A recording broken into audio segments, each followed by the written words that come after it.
Hey girl, welcome to the Get Your Guy Coaching podcast. My name is Anwar White, but you can just call me your own personal dating and relationship coach. Each week, you'll hear actionable advice, tips, and strategies that you can implement in your own love life. I'm talking about healing your heart, dating effectively, and understanding men so that you can, you guessed it, get your guy. Are you ready to level up your love life? All right, let's go. I never felt the way I do about anyone but you.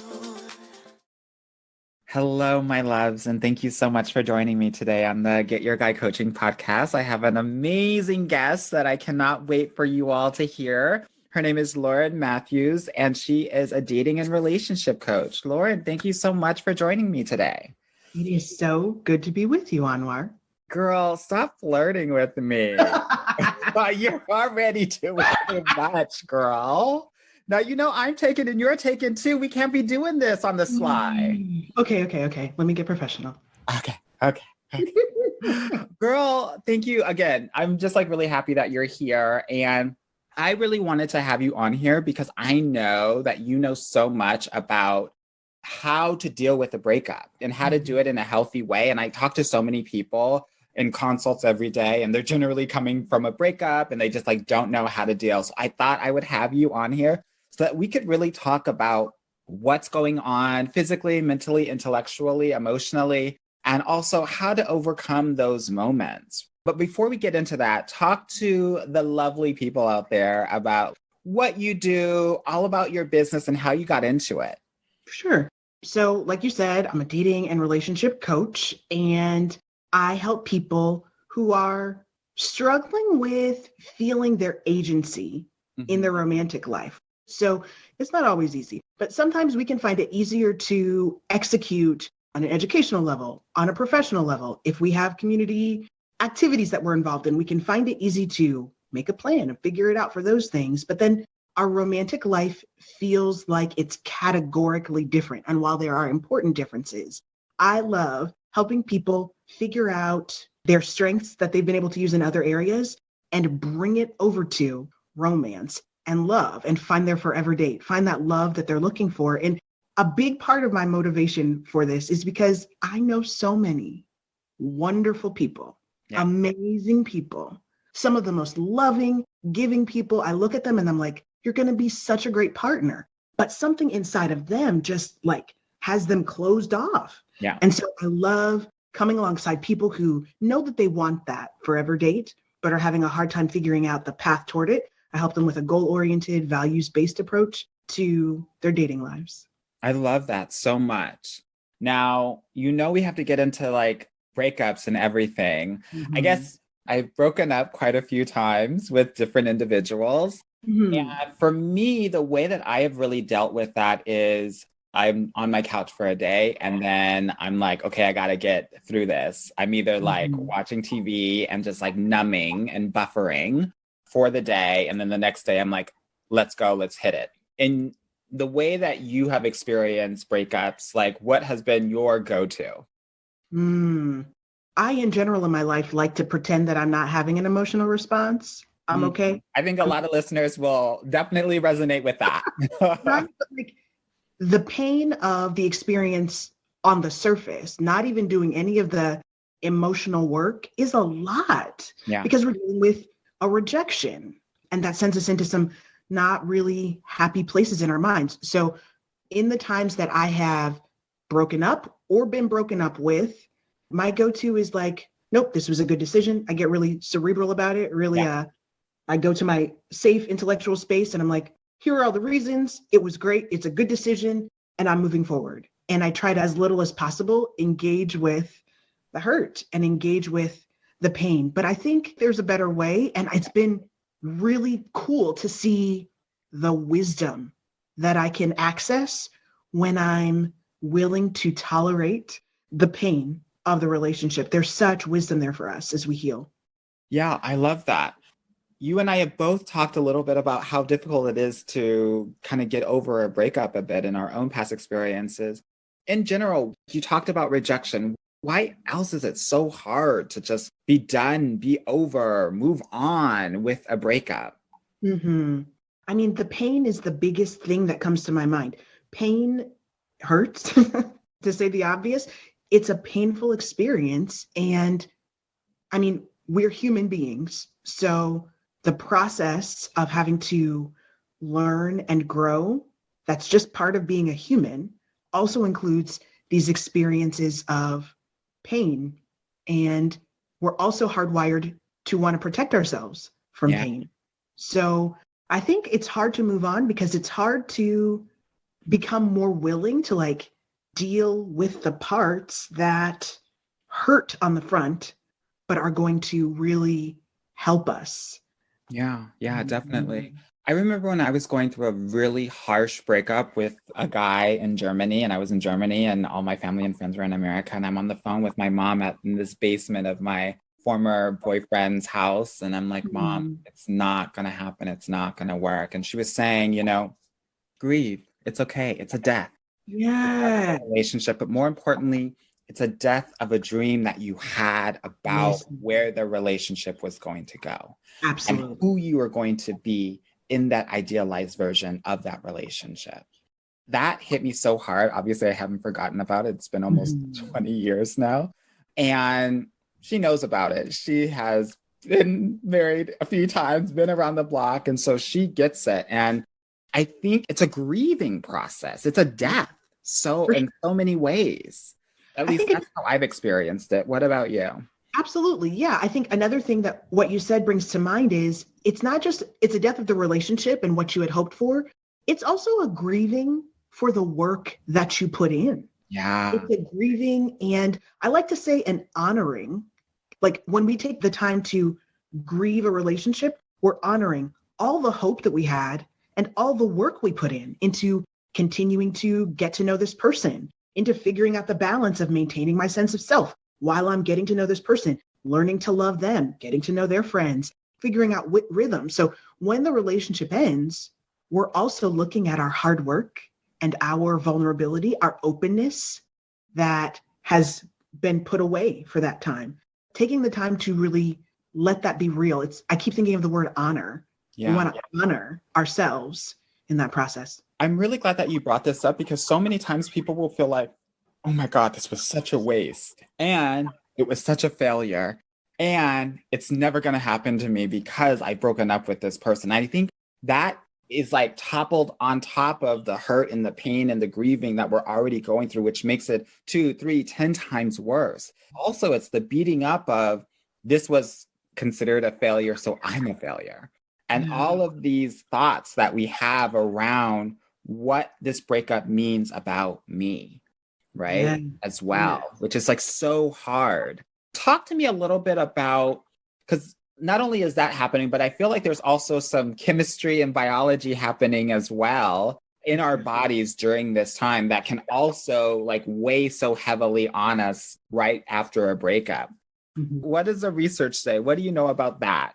Yeah, I like the way you're kind of building that picture, Anwar, of all the things that are crushing us. And this Ah, biochemical reaction to our breakups is definitely a part of that as well. So there was a professor, Dr. Edward Smith, out of Columbia University, who did research on this exact thing. He did research on our biochemical reactions to a breakup. And what he found is that our brains process the emotional pain of a breakup in the same place in our brain that physical pain is processed. mm, And I find that fascinating. I yeah. find it fascinating that when we're going through emotional pain, what's triggered in our brain and what reactions are started is the same one that happens when I'm in physical pain, right? So when I'm alerted in physical pain to protect myself from danger, to figure out what the source of the pain was and remove myself from it as Yeah. quickly as possible, that same thing is being triggered in me when I'm having an emotionally painful situation. So to your earlier question about why is it so hard? It's so hard because our brain is actually being triggered to just protect, just get out. And for our emotional responses, we need more than just get away from the pain, though we need to do that. We need to do more than just get away from the pain in order to move forward. So I think it's really interesting to think about that. Another thing that sheds some light on how our body chemistry is experiencing the pain of a breakup is to think about the trauma cycles that people have gone through. So Can you talk a little bit more about these trauma cycles and like what the cycles are exactly? yeah, so in a limited way, I can say when we experience trauma, simply we go through cycles of trying to distract or avoid the emotional pain. And then the other part of that cycle is coming around to being flooded with intense feelings, intense thoughts, intense emotions around the source of the trauma. And we can cycle through those. And I know you've talked a lot about breaking free of cycles of trauma. So when we talk about that, we're trying to get out of just distracting ourselves or the intense flood of emotion. And I think it's helpful to think about that in terms of a breakup because it helps us anticipate some of the things that we can do are to help avoid those cycles altogether or get out of them if we see that we're starting to spiral. Yeah, yeah. I love this image of like, I kind of think of like a pendulum, and you're literally going from, I don't want to say 0 to 10. It feels like you're going from -10 to 0 to -10 to 0 to -10 to 0. I know that a lot of my clients have ADHD, which means that they have like a sensitivity to rejection. And I know that when you talk about trauma, that's the first thing that kind of pops into my head, that these women that do have ADHD probably definitely very intensely affected by a breakup, right? Because of rejection being so hard. Are there other types of individuals or specific experiences that might make it hard for us to experience, get over a breakup? For sure. I think it's just like you said, there are going to be experiences that make a hard thing feel harder. We can say it like that. I think I like to say better, we have to pay attention to the uniqueness of us that's coming to an experience and account for and care for all the parts of ourselves in processing this breakup. So when we think about people who are experiencing things like ADHD, I think it's really important for me to say on the front end, human beings have this amazing capacity for healing, for growing, for learning things. And so no matter what the particular experience is that needs to be accounted for, it is not going to be enough to hold you back. You're going to be able to move to recovery from the breakup. But at the same time, if we think about childhood traumatic experiences, that's going to impact how we experience a breakup.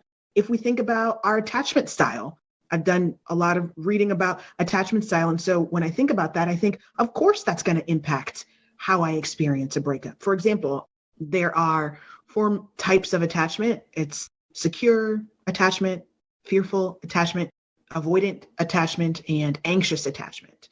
So let's say, for example, if you're anxiously attached, you tend to experience relationships with a lot of insecurity.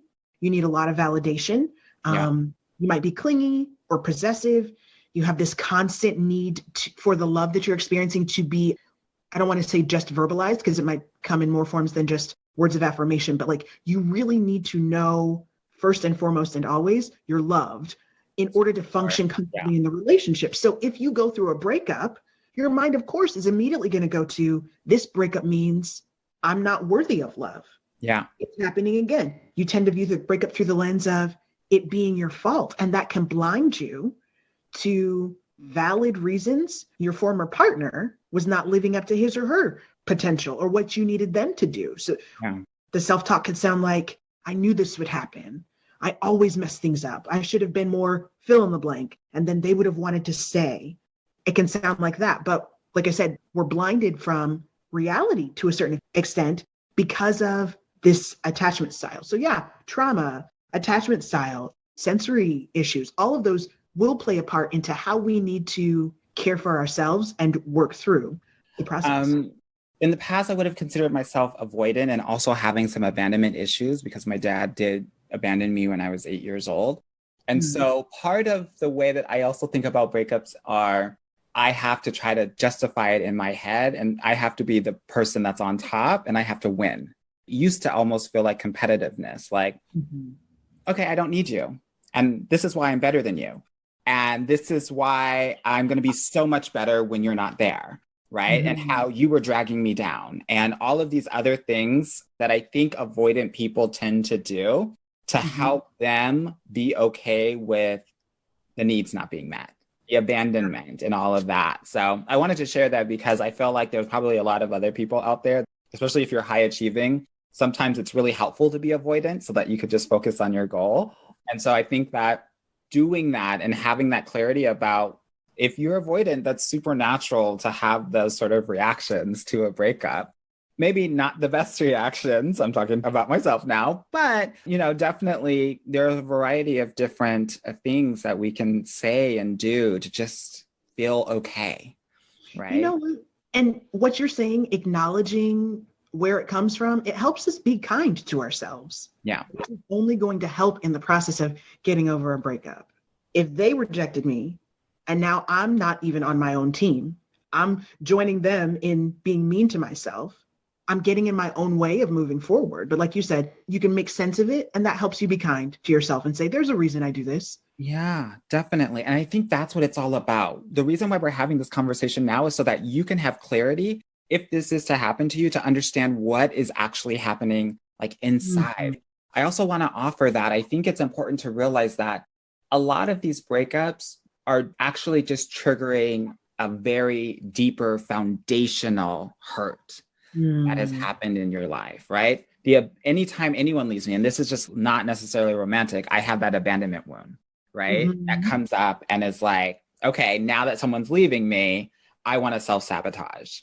I want to do X, Y, and Z. And so there's a variety of different things that you can feel, but I think understanding where it comes from and what that original trigger for you is can be so monumentally helpful in you being able to step back, understand where the thoughts are coming from, and be able to assess and then make moves accordingly. What other thoughts do you think that people have when they are in the breakup mode? Yeah. Two things come to mind most quickly. The first one is we can really jump to a scarcity mindset. Mm-hmm. So because this person left me, we have a lot of statistics that make it seem like there aren't a lot of good people. There aren't enough good people for everybody. So this person left, and that means I'm never going to find another person who's going to work with me. I think to your other point, Anwar, when our foundational wounds are triggered, like you said, it could make us start doubting personal value, fundamental worth in our humanity. Nobody else is going to put up with me. It could sound like that. I think also about people who have this fear of settling, who are going to be triggered into thinking, maybe I'm being too picky. It could send you to the scarcity mindset, but it could make you question and turn towards settling. Maybe I'm being too picky. Maybe I was being too hard on that person. Maybe I wasn't being kind enough. Maybe I wasn't being, I hear this one a lot, I wasn't being patient enough. It would have worked out. They would have gotten better. They would have started honoring my fundamental humanity. Can we let these hoes know right now? We are not playing that potential game. No, we're not. All those thoughts have got to be canceled because they are lies. They're lying to us. They're holding us back. They're making us doubt ourselves. They're making us doubt what we want. They're making us distrust our own gut feeling that has been telling us probably from earlier on than we acknowledge, this is not a good idea. Yeah. It's trying to hold us back. So like you said, yes, all of those things need to be canceled. All of those thoughts. I also think it's like, also when this happens, to your point about scarcity, we're like, okay, I'm destined to just be a cat lady. So I'm just gonna I don't care. I'm just gonna talk to people however I want to talk to them and not actually be open to the possibility of connection and partnership. Like the statistics say that 89% of people are going to be married, right? So it's not like you're not going to potentially find someone. I think our jobs as dating and relationship coaches is to make sure when you do find that one, that it's your forever one, right? Yeah. That we don't want you to just be randomly marrying people just because, but the numbers say that you'll probably find someone. That's what I think is so important as we start to kind of counteract some of these thoughts that can really hold us down. Do you have any other reframes in terms of helping people think in a different way that might allow them to feel better, do better, be better? Yeah. I love the way you framed that last part about the stats say that you're probably going to be with somebody. Such a high percentage, and a reclaiming, because a reclaiming of those stats. I wanted to say, thank you for saying that. I think sometimes we can really be down on ourselves. And I know this is my tendency. When something doesn't go the way I want it to, I'm real quick to see it's my fault. And so I think that one of the temptations, if you're like me, when you're getting over a breakup is to look and nitpick at yourself about all the things that are wrong with you. And I would love to be just a little voice in your ear, if you're like that, that's saying, do you know anybody else with that quality who's found their person? Like, do you know anybody else who is not as fit as they want to be, but is also in a happy, healthy relationship? Yes, you do. Do you know anybody else with, I don't know, fill in the blank, anything that is missing that's also happily partnered? We put this expectation of needing to be perfect to be worthy of love. Right. And it's a lie. Yeah. There are so many people. What makes us worthy of love is that we're a human being. That we're here. That's exactly We're right. here and worthy right now. I love that you talked about this, like, affinity for self-blame. But guess what? I also think it's important to realize that we co-create our relationships. It's not just us. It's also them. So I always tell my clients that are in relationship, it's about the me, it's about the we, and it's about the him.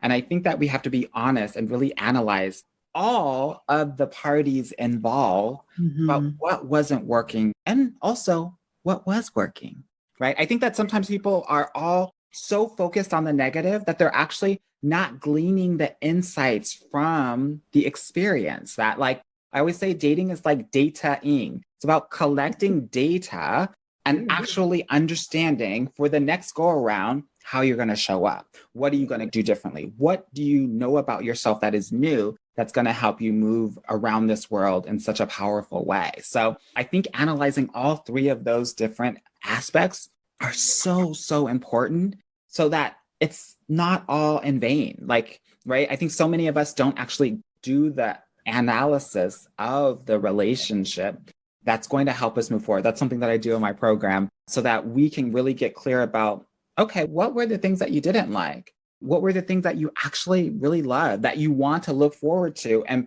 maybe ask future people questions so that you don't get into a relationship and then 6 months down the line, you have the same situation happening, right? Yes, this kind of data analysis that doesn't sound sexy or romantic at all, but is the groundwork for having the love that you want. It is so vital. It's like a gift, if you can't do it for yourself, for your future partner, That's right. for the future family that you want to have. Look back at all those jokers that are in your past and say, what did I learn? Instead of that self-protection part, right? That says they were horrible, I'm okay. Sometimes we can come to a breakup that way and it's all them. It's not all me. Nothing's wrong with me. And even still, we miss out on the wisdom that relationships have for us. I love this. We talked about what are we learning from the relationship. We talked about analyzing all parties. Are there other healthy ways that we can really think about the breakup and also get over it? Yeah, I think if we look back to that physical pain piece, there's a lot of lesson for handling our emotional pain. So if I stub my toe on something really badly, the first thing I'm going to do is probably cry out. I'm also going to go to the painful part. I'm going to take off my shoe. I'm going to hold my foot. I'm going to offer it some comfort. I'm also going to be looking for what exactly happened so that I can avoid that in the future. And so when I think about emotional pain and healing from emotional pain, getting over a breakup, I say, let's let that be a guide. First and foremost, offer yourself the comfort. Yeah. Let it hurt. Like we said before, cry Feel by yourself. Feels, girl. Feel the feels. Yeah, always. And don't be ashamed of them.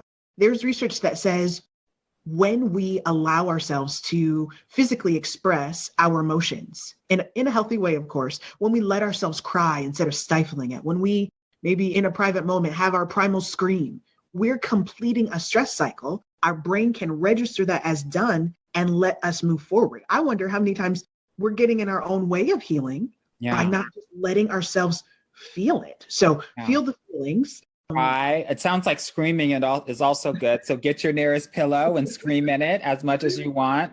I know they have also those rooms where you can just like destroy stuff. Maybe that will also be helpful in terms of release as well, right?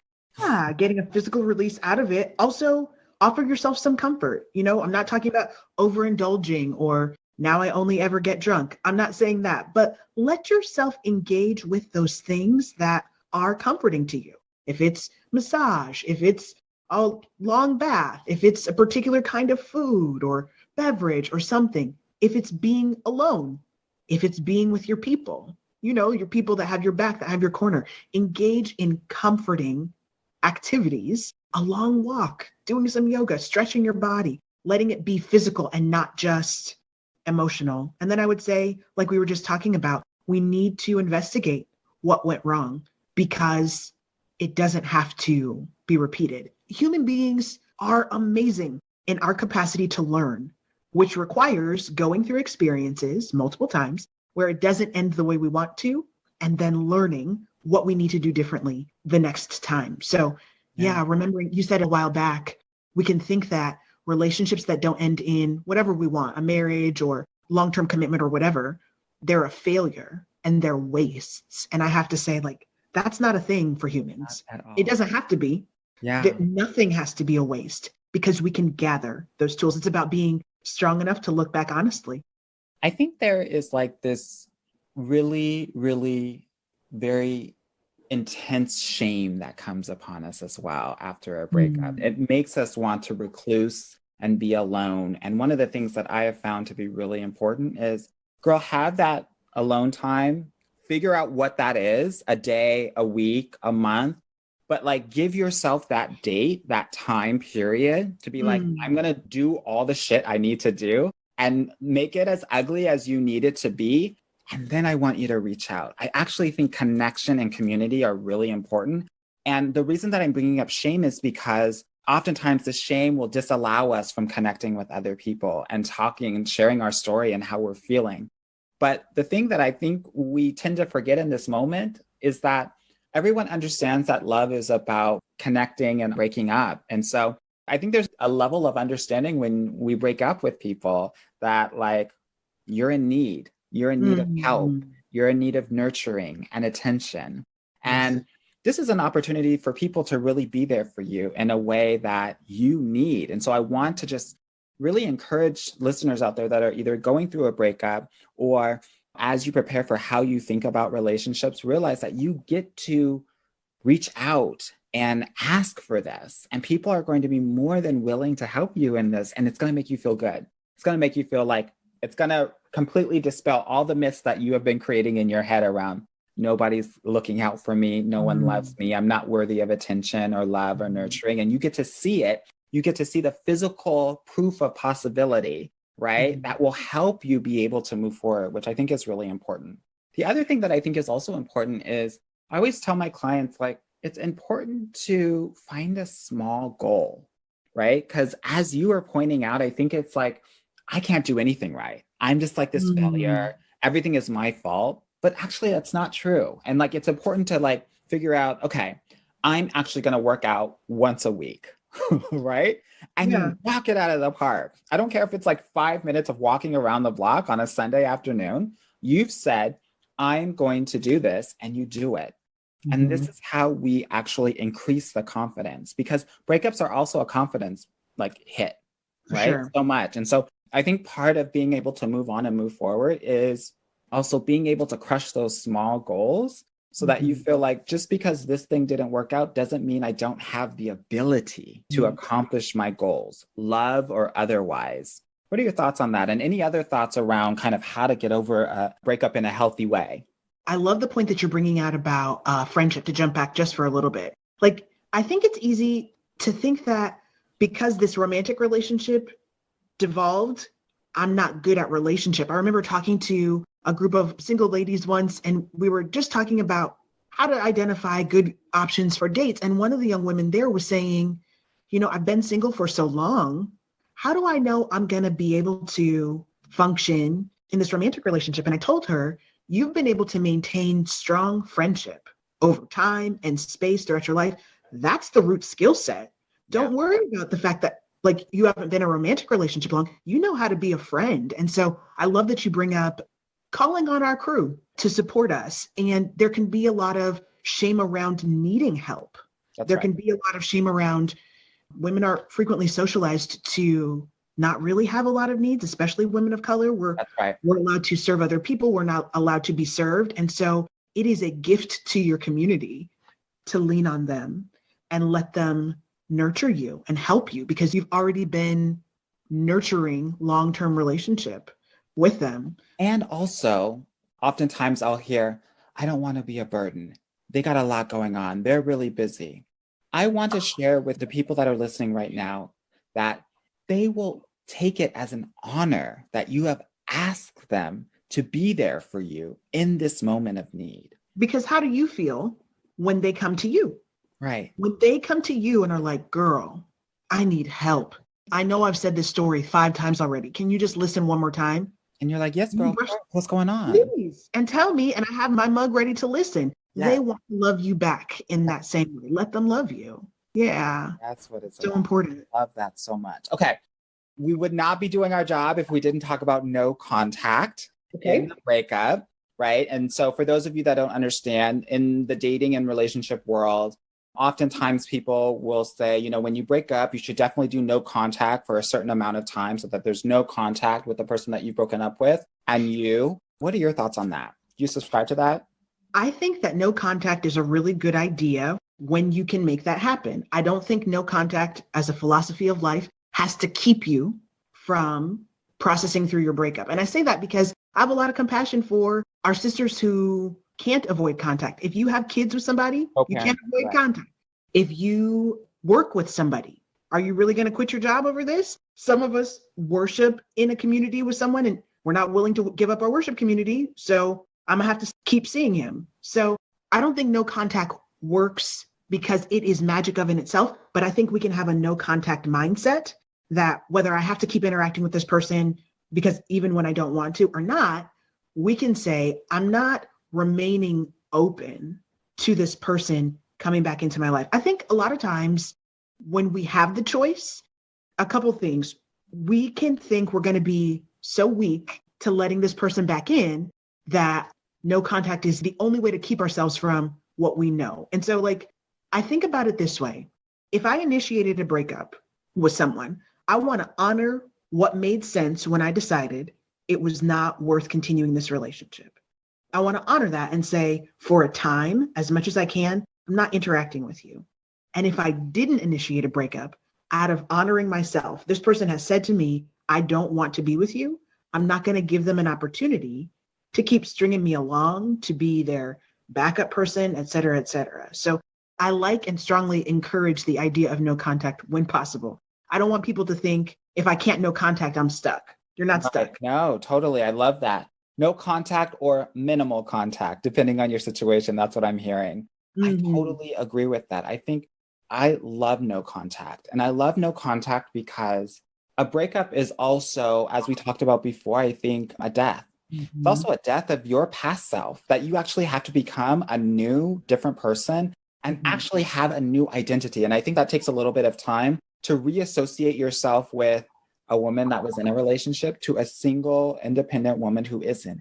And that time cannot be muddled up with conversations and thinking you're going to get together and all of the different chemicals that go into all of that. And so I love no contact for at least 3 to 4 weeks so that you can really reestablish yourself as the single woman that you are, and also focus on the goal that I was talking about earlier, that small goal that you can start to build yourself up in a moment where you might feel a little bit weaker or a little bit sensitive, right? Because I think that's really important. And for the minimal contact, I had a podcast episode earlier about this in terms of dealing with narcissistic co-parents and things like that. We want to make that as minimal as possible. So that means maybe not even text messages. Maybe it means email, right? Maybe it means he doesn't come into your house when you are doing drop off, that actually he stays in the front and you have your child go to the front to meet him and vice versa. And there's no conversation that has nothing to do with the child, right? Minimal for sure. I like that because it helps you kind of, I think of a protective coat or exterior that you're able to, even though you see, you know, your kid or I don't know, wherever else you might be through it, you're able to keep yourself resistant, especially like you said, with narcissistic people who are, their whole game is keeping you entrapped, keeping you in their web. And it might be a narcissist. It might just be another sad person who gets to missing you. I mean, the person that you broke up with may not be a narcissist, but they might have a moment of weakness where they're not regarding you, but doing what feels good to them. And that includes trying to get you to think about them again. I That's mean, right. either way, you're reinventing, like you said, you're reestablishing you as an individual entity, and that person requires some protection. Yeah, definitely. You talked about him potentially having a moment where he needs to feel connection. And so sometimes these men will message you, even For if sure. you've broken up with them. What are your thoughts on that? What should we do? I like emphasizing the word clarity in this next sentence. Communicate clearly one time that you don't want contact. And that's a bold statement. I think in my coaching practice and my own life, it has been hard to come up to that real truth point where I'm saying no. I love that you said clarity too, because I think that's important. Sometimes we want to explain and over explain why and the when. In German, there's a term called Klartext, which means like so clear, like baby clear, like no communication ever. I don't want you to talk to Not, me. that's right. So None of the kinda, just, maybe, none of those kind of qualifiers. when I hear from clients, like he just keeps contacting me, my first question is, what were the exact words that you said when you were communicating? You don't want him to talk to you. And I think that's an important thing to revisit for multiple reasons. For one, for you, for the person, the girl that we're talking to. Yeah, that's right. Do you want, is there something in there? You're saying with your words, you don't want to be with him, but this lack of clarity can be on purpose confusing. That's right. That you playing yourself at the same time. And I'm not Sometimes gonna, we'll say, when we're talking about unclear language, we're also talking about saying something to the degree of, I don't want to talk to you right now. Okay, well, it's Tuesday afternoon. I'll call you Thursday afternoon, right? We have to say, do not contact me until I contact you. and for the nice girls who are listening and think, but that's being mean. First of all, it's not being mean. That's It's right. being clear. It's being kind, because you're saying, here's what you can expect if you reach out to me. Nothing. Not hope, not maybe she'll pick up this time. So clearly communicate, don't contact me.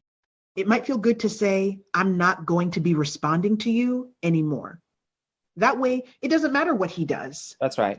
You're saying clearly, this is what I'm going to do. And you can, Do I whatever don't the hell you want. do what you need to do, but I'm not responding to anymore, and then do it. So if there's a temptation, if it feels like it's going to be tricky, if you feel like you're going to have moments of weakness, do what you need to do for the life that you want to live.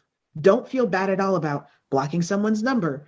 Definitely don't feel bad about not responding to them. But if you feel like you need to, please do block the person.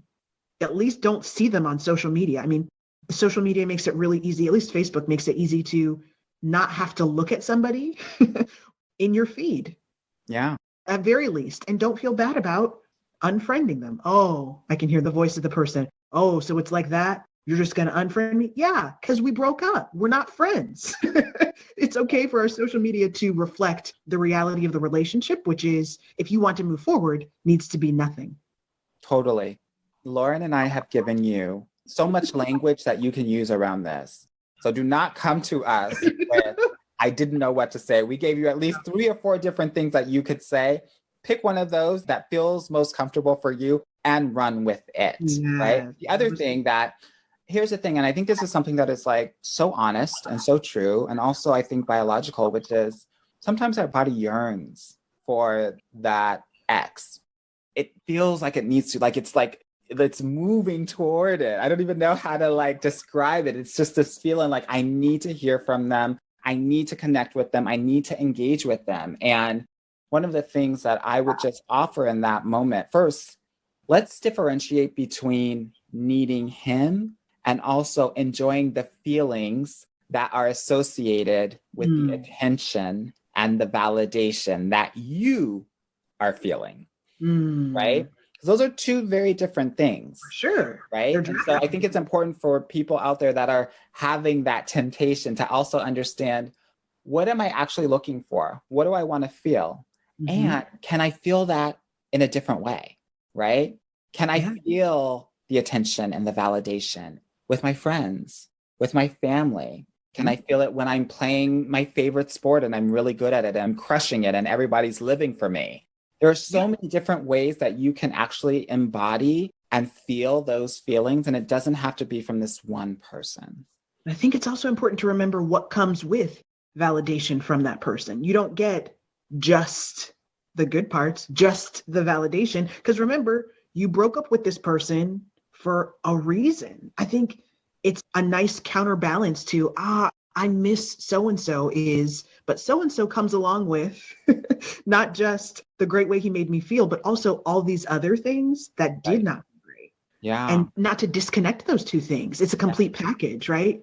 We can remember the early days of a relationship when love was new and see the whole relationship through the lens of month one or months 1 through 3, instead of remembering, I don't get that warm feeling from the way he did X without the cold feelings from all the really good reasons I broke up with him. Yeah, I think that's a really great point. We actually have to evaluate him on how he's most recently shown up. And not necessarily what the meat story was, the cute meat, right? The meat cute and all of that. Okay, let's change some subjects here. I think that we have killed everything we needed to kill around breakups and things like that. I want to talk a little bit about you, girl, and how you got your guy.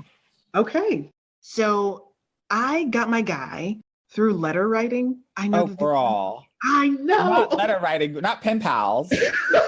not physical pen pals, but through emails. So you got mail. Literally from 1993. No, just kidding. So I was talking to a girlfriend of mine. We were chatting about this play that we really liked. And I couldn't remember the name of the play. I knew it was by Shakespeare. I knew this one line. I was misremembering it. And my girlfriend, who I was talking to, couldn't remember either. She was like, oh, just ask so-and-so on Facebook. Just ask him. He'll know because he loves Shakespeare. We knew enough. Google couldn't even help us because I was misremembering this line of the play so poorly. Anyway, so I reached out to him. I'm like, I'm Anna's friend. Do you know the name of this play? This is the line I remember. And he was like, oh, yeah, that's Macbeth. I was like, oh, okay, thank you. And we kept interacting. And I love our story so much because it's like, I could not have planned. I was like on my mission to find my person and was not thinking about him. So I'm like, oh, he's cool. I was comparing him to the guys I was dating with online. Man, he's such a good communicator because online people love a one-line answer, not really engaging. Man, I wish I liked him. He's really cool to talk to. And we kept emailing back and forth and emails turned to phone calls. And after several months, I'm like, I'm grown and have a pen pal. What's happening right now? What is this? And so we had this kind of, not confrontation, but like this, what are we doing conversation. And I was living in California at the time. He flew out to California and hung out for the weekend because we wanted to see if what was so fun on the phone and in email was also real in a physical experience. And we just clicked. So we dated long distance. Once we finally got together, we dated long distance for like 4 or 5 months and then got engaged and then got married 5 months later. So I know, but it's just, I love our story because it lets me know that it's such a valuable practice to be open, right? I think it's so important to be clear on what you're looking for. I love having a list of character qualities that you want your person to espouse, but you have to maintain a sense of openness because my guy is a surprise in a lot of ways, and he keeps surprising me in the best ways as we've coming up on 10 years. I love that so much. That's what I tell people all the time. It's not going to look like you imagine. Probably 95% of the time. But you're still getting those things. It's just, it feels like a miracle. It feels like you wanted it to feel, but it may not look the way that you wanted it to look. And that's okay too. I think your point about openness is so spot freaking on, girl. Final question. How did you know that you wanted to go from dating to marrying this man? Was there a moment? Was there something that he did? Were there certain things that you felt like, okay, this is my forever person? So I think it's not one particular experience, but knowing about myself that I am a communicator. I'm a talker. I thrive on a lot of communication. And every time I interacted with my husband, the conversation was on point. So I think it's knowing this thing about myself that's really important. And by like 3 or 4 months in, just the conversation was so significantly far surpassing anything that I had interacted with people who I was attracted to on lots of regards in other areas. It was just like, yeah, I know I need to be able to communicate at this level with this person. We were just in sync on this communication level that made me know I could be with him. Because I also, like I tell my clients, I help them find their forever date, because I think getting the person doesn't stop the work of getting to know someone. You're going to keep dating the person. So I just thought, yeah, he's interesting. I want to keep getting to know about this person. And that's proven true. It's proven really true. It's amazing. I love that so much. Okay, Miss Lauren, girl. Now, for the listeners that have to connect with you and want you to be their dating and relationship coach, how can they reach you? How can they connect with you? For sure. Thank you. You can always contact me on social media. It's all platforms. It's just my name, Lauren Mathues. Or you could visit my website. Spell it out, girl, because it's spelled a bit differently. Yes. No shade. It's a mistake, so I want to make sure that no one else makes mistakes. You're so sweet. Yeah, it's M as in Mary, Athues. So LaurenMathues.com, where you can learn about my services, what I offer. I have made a course over there, available there, for how to get over a breakup. I'd love to offer on Your listeners a 20% discount with the code Get Your Guy. Yes. So please feel free to take advantage of that. But yeah, I would love to reach out or connect with you on social, on my website. If you want to email me, info@laurenmathues.com, reach out. I'll connect with you. I love it. And we'll put all of that in the show notes. So y'all check the show notes, because we'll have all of her information in there. Lauren, thank you so much, girl. This has been so great. You remain the best. Thank you so much for inviting me. This has been wonderful. Girl, you're so welcome. We have to do it again. Yeah. I love it. All right, everybody. We'll talk to you later. Bye. Hey, girl. Thank you so much for listening to the Get Your Guy Coaching podcast. If you like this episode and want to talk with me personally, please book a free consultation at www.getyourguycoaching.com/apply, or subscribe and leave me a review wherever you listen to your podcasts. Talk soon.